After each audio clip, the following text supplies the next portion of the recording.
Sir నమస్కారం sir. నమస్తే అండి. సార్ కొడాలి నాని కొన్ని రోజుల నుంచి కూడా హెల్త్ ఇష్యూస్‌తో అయితే ఆయన ఇబ్బంది పడుతున్నారు సార్. ముందు హార్ట్ అటాక్ అని చెప్పేసి కూడా అన్నారు. హాస్పిటల్‌లో అడ్మిట్ చేశారని చెప్పేసారు. తర్వాత అది గుండె సంబంధిత వ్యాధులే తప్పితే హార్ట్ అటాక్ కాదు అని చెప్పేసి కూడా అన్నారు. ఇప్పుడు లేటెస్ట్‌గా ఇంకొక కీలక పరిణామం ఏంటంటే ఆయన్ని ముంబైలోని హాస్పిటల్‌కి షిఫ్ట్ చేస్తున్నారంటూ కూడా వార్తలు వినిపిస్తున్నాయి.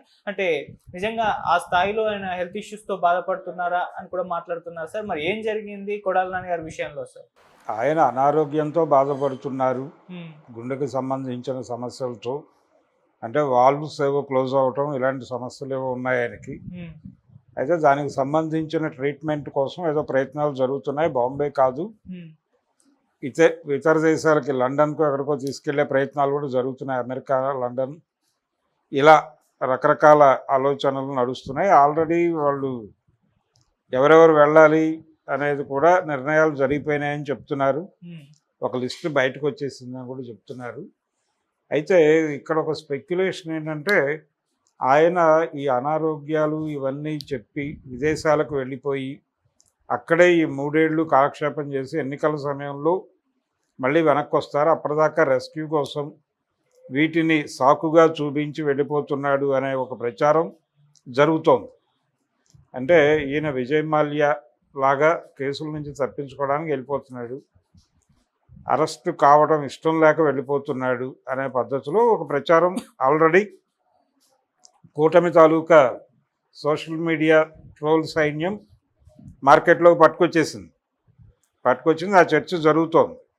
ఆ జరుగుతున్న సమయంలోనే నిజానికి ఈ మధ్యకాలంలో ఆయన ఒక ఇంటర్వ్యూ చేస్తూ జర్నలిస్టు ఈ మధ్య మీరు ఎక్కడా కనబడటం లేదు ఏమిటండి అని అడిగింది. చాలా వైరల్ అయింది ఆ వీడియో. అవును సార్. అడిగితే గతంలో మేము అధికారంలో ఉండేవాళ్ళం కాబట్టి అది ఇది అడిగేవాళ్ళం, రెగ్యులర్గా ఏదో ప్రెస్ మీట్ పెట్టడం ఏదో ఒక యాక్టివిటీ ఉండేది, అలా కనిపించేవాడిని. ఇప్పుడు నేను ఓడిపోయాను కదా, ప్రజాప్రతినిధిగా కూడా లేను నేను ఇప్పుడు అని మాట్లాడాడు ఆయన. నిజానికి అది కూడా తప్పు స్టేట్మెంటే. అంటే ప్రజాప్రతినిధిగా మిమ్మల్ని ప్రజలు ఎన్నుకున్నప్పుడు మాత్రమే ప్రాతినిధ్యం వహించేటట్టయితే మీరు రాజకీయాల్లో ఉండక్కర్లేదు. మీరు రాజకీయాల్లో ఉంటే నిరంతర కార్యకర్తగా ప్రజలతో ఉండాలి. రోజు మీరు కనిపిస్తారు ఎక్కడో చోట. నేను ఎందుకు కనిపించడం లేదు, నేను ప్రజాప్రతినిధిగా లేను కదా, మమ్మల్ని అధికారం నుంచి దింపేశారు కదా అని ఒక వెటకారపు స్టేట్మెంట్ ఇచ్చాడు ఆయన. అది తప్పు. దాని మీద కొంచెం సీరియస్గా మాట్లాడి ఉండొచ్చు ఆ రిపోర్టర్ గారు. కానీ దాని మీద ఇంకా చర్చ పెంచడం ఇష్టం దాకా ఆగిపోయారు అక్కడితో. ఇప్పుడు కూడా అంటే ఇలాంటి రకరకాలుగా మాట్లాడాడు. ఈ మాటలన్నీ పోగు చేసి ఒక అభిప్రాయానికి వచ్చి అయ్యా ఇతను వాంటెడ్గా ఇక్కడ నుంచి జంప్ అయిపోవాలని ట్రై చేస్తున్నాడు. ఆయన పార్ట్నర్ ఆల్రెడీ అరెస్ట్ అయ్యి జైల్లో ఉన్నాడు, వల్లభనేని వంశీకి కొడాలి నానికి వ్యాపార సంబంధాలు ఉన్నాయి. వారిద్దరూ కలిసి సినిమా నిర్మాణం కూడా జరిపారు. కొడాలి నాని వంశీ లేకుండా సినిమాలు తీశాడు, అలాగే వంశీ కూడా కొడాలి నాని లేకుండా సినిమా తీశాడు.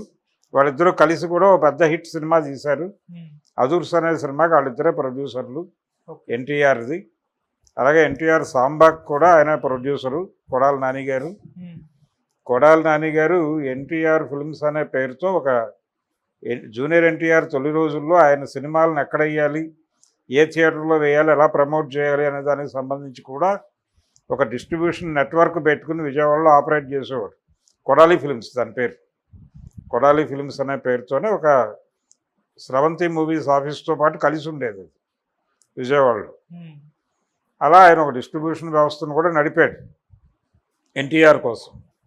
ఇలా రకరకాల వ్యాపారాల్లో వాళ్ళ భాగస్వామి అతను అరెస్ట్ అయ్యి జైల్లో ఉన్నాడు. రకరకాల కేసులు ఉన్నాయి.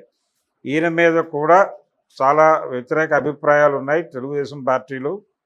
ఈయన జగన్మోహన్ రెడ్డి గారి పార్టీలో చేరిన మరుక్షణం నుంచి తెలుగుదేశం పైన, అలాగే చంద్రబాబు నాయుడు గారి పైన ఆయన చేసినటువంటి వ్యాఖ్యలు చాలామందిని గాయపరిచినాయి.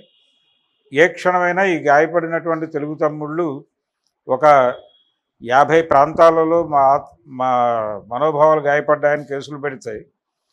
ఏమైపోవాలి, జైలుకి వెళ్తే కనీసం 3 నెలలు 4 నెలలు టైం పట్టే పరిస్థితి ఉంది. మనం పోసానిని చూసాం. కాబట్టి ఇప్పుడు వల్లభనేని వంశీ పరిస్థితి కూడా చూస్తున్నాం. బెయిల్ రిజెక్ట్ అవుతుంది ఆయనకి. పోసానికి కనీసం బెయిల్ వచ్చింది ప్రతి చోట. ఒకసారి రిజెక్ట్ అయినా రెండోసారి బెయిల్ వచ్చింది. ఈయనకి అది కూడా రావట్లా. అందుకని పరిస్థితి జటిలంగా ఉందని ఆయన జంప్ అయిపోవడం కోసం ఒక రకంగా ఈ గుండె సమస్యని అడ్డు పెట్టుకుని వెళ్ళిపోతున్నాడు. కాబట్టి దీనికి సంబంధించిన ట్రీట్మెంట్ ఎందుకు ఇండియాలో లేదు, ఇండియాలోనే ఇస్తామని చేయొచ్చు కదా, ఎందుకు ఆయన వదిలేస్తున్నారు బయటికి అనే పద్ధతిలో ఒక చర్చ జరుగుతోంది తెలుగుదేశం పార్టీ క్యాడర్ నుంచి. రెండవది అక్కడ లోకల్గా కూడా తెలుగుదేశం పార్టీ క్యాడర్కి ఆయనకి చాలా అగాధం ఏర్పడింది. వాళ్ళు ఈయన మీద చాలా పెద్ద ఎత్తునే బురద జల్లే ప్రయత్నం చేస్తున్నారు. అలాగే భూ కబ్జాలు వాటికి సంబంధించిన కేసులు కూడా కొన్ని తవ్వి తీస్తున్నారు. ఇలా రకరకాలుగా కొడాలి నాని నిరికించి కంట్రోల్లోకి తెచ్చుకోవాలి అనేటువంటి ప్రయత్నం అయితే జరుగుతోంది టీడీపీ నుంచి. ఈ ప్రయత్నం నుంచి తప్పించుకోవడానికి ఆయన విదేశాలకు పారిపోతున్నాడు. గుండె జబ్బు అనేటువంటి వంక చెప్పి ఈ వెళ్ళిపోయిన మనిషి 3 ఏళ్ళు అక్కడే ఉండి ఎన్నికల ముందు బయటకు వచ్చి ఇండియా వచ్చి మళ్ళీ ఒకసారి నియోజకవర్గంలో తిరిగి ఒకవేళ ఫలితం అనుకూలంగా ఉంటే ఓకే ఇక్కడే ఉంటాడు, లేదంటే కనుక జంప్ అయిపోతాడు. ఆ జంప్ అయిపోవడానికి రూట్ మ్యాప్ సిద్ధం చేసుకోవడానికి వెళ్తున్నాడు ఇప్పుడు అమెరికా అనేది వాళ్ళ వెర్షన్ కావచ్చు కూడా. అంటే నిజంగానే ఆయనకున్నటువంటి సమస్యకి వైద్యపరమైనటువంటి పరిష్కారం విదేశాల్లోనే ఉందా, అది అమెరికాలోనే ఉందా, లేకపోతే లండన్లో ఉందా, ఇంకో చోట ఉందా అనేది వెరిఫై చేసి, అంటే ఆయన మీద కేసులు ఉంటే కనుక అది బాధ్యత కోర్టుది అవుతుంది, వెరిఫై చేయాల్సిన బాధ్యత. అందుకని ఆయన ఏ క్షణమైనా వెళ్ళిపోవడానికి సిద్ధంగా ఉన్నాడు. కాబట్టి ఇప్పుడు హడావిడిగా ఏదైనా బైండ్ ఓవర్ చేస్తారా ఆయన్ని ఒక కేసు పెట్టి, మరి ఈ కండిషన్లో అరెస్ట్ చేయడం సాధ్యం అవుతుందా, లేదు జస్ట్ కేసు పెట్టి బైండ్ ఓవర్ చేసి మూమెంట్కి సంబంధించిన వేరే అబౌట్స్ తెలుసుకోవటానికి ఒక బగ్ పెట్టి ఉంచుతారా అనేది ఇంట్రెస్టింగ్ టాపిక్గా మారింది ఇప్పుడు. అందుకని కొడాలి నాని ఇప్పుడు సడన్గా మళ్ళీ హాట్ టాపిక్గా మారాడు. ఆయన అనారోగ్యం కూడా చర్చనీయాంశంగా మారింది.